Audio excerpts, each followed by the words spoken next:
Welcome back to Chain Train, your one stop destination for the latest and most controversial happenings in the world of cryptocurrency. From legal battles and regulatory shifts to multi-million dollar investments and scams, we break it all down for you. Buckle up as we dive into today's hottest crypto stories. Singaporean payroll employee Ho Kai Sin embezzled over $5, 7 million, 4.1 million US dollars from cryptocurrency exchange Bybit while working at WeChain Fintech. She manipulated payroll spreadsheets to redirect payments to her own wallets, disguising them under employee names. She spent the stolen funds on luxury items, property, and cars. Suspicious transactions were flagged in September 2022, leading to an internal probe where she lied and fabricated a fake cousin to evade responsibility. A civil suit ordered repayment, but only partial funds were recovered. Ho was sentenced to 9 years, 11 months in jail, with an additional 6 weeks for contempt of court. Coinbase is urging Congress to shift oversight of the spot cryptocurrency market from the SEC to the CFTC, arguing that assets like Bitcoin and Ethereum should be treated as commodities, not securities. Chief Policy Officer Faria Sherzad claims this move would enhance transparency and consumer protection while reducing fraud risks. The SEC's restrictive stance on crypto regulation has been criticized, with former chair Gary Gensler advocating for most cryptocurrencies, except Bitcoin, to be classified as securities. Coinbase also supports SEC reforms to allow blockchain developers to raise capital without automatically categorizing tokens as securities. The push for CFTC oversight aligns with Republican lawmakers and former CFTC chair Christian Carlo. Reports suggest that President Trump may also support transferring crypto oversight to the CFTC, signaling a potential shift in U.S. crypto policy. Argentine President Javier Milei travels to Washington amid a crisis over the dollar Libra cryptocurrency scam, which he initially endorsed, sparking legal complaints and an impeachment request. Seeking political and economic support, Milei will meet IMF Managing Director Kristalina Georgieva to finalize a deal securing at least $10 billion in funding to ease Argentina's exchange restrictions. His trip also includes a speech at CPAC where he hopes to meet Donald Trump and a meeting with Elon Musk, whom he sees as aligned with his deregulatory agenda. Additionally, Milei will address the Inter-American Development Bank and meet World Bank President Ajay Banga before returning to Argentina.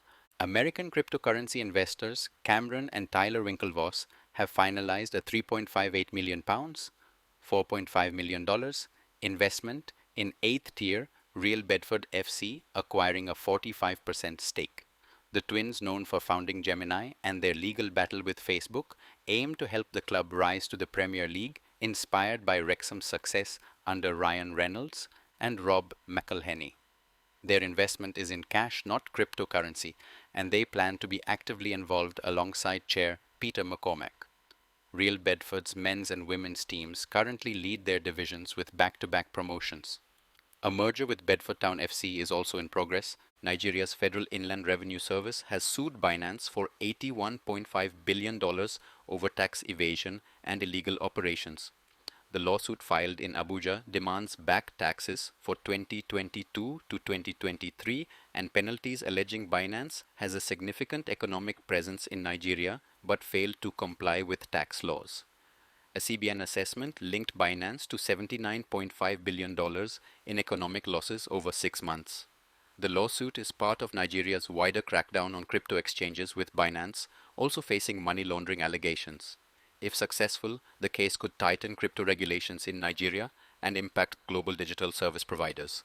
The Blockchain Association has expanded its membership, adding 16 new projects including Chainlink Labs, Uniswap Foundation, and Scash Foundation, bringing its total to nearly 100 members.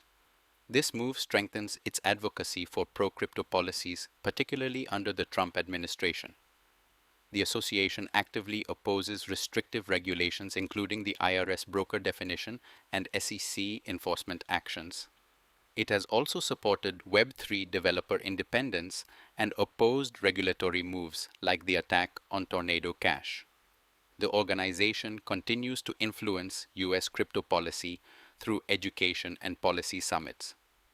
The US SEC has acknowledged multiple crypto ETF filings in the past 2 days, signaling a more open stance under President Trump's administration. Nasdaq and Cboe filed proposals related to staking options, in-kind redemptions, and new altcoin funds. The SEC is actively reviewing staking's benefits and may issue guidance soon. Bloomberg estimates a 65% chance of XRP ETF approval, with even higher odds for Litecoin, 90%, and Solana, 70%. Franklin Templeton and Hashdex recently launched crypto index ETFs reflecting increasing regulatory acceptance. More ETF approvals are expected in 2025. At the CPAC conference, Michael Saylor suggested the US should acquire up to 20% of Bitcoin's supply to strengthen its position in the digital economy. He argued this could help address national debt and integrate Bitcoin into the country's economic strategy. While speculative, his proposal reflects growing interest in digital assets. Saylor, a well-known Bitcoin advocate, has previously led his company in making major Bitcoin investments. His remarks highlight the increasing role of cryptocurrency in global financial discussions, though no official policy supports this idea yet. That's it for this episode of Chain Train. The crypto space is changing fast, and we're here to keep you ahead of the curve. Subscribe and stay tuned for more insights into the world of blockchain, Bitcoin, and beyond. Catch you next time.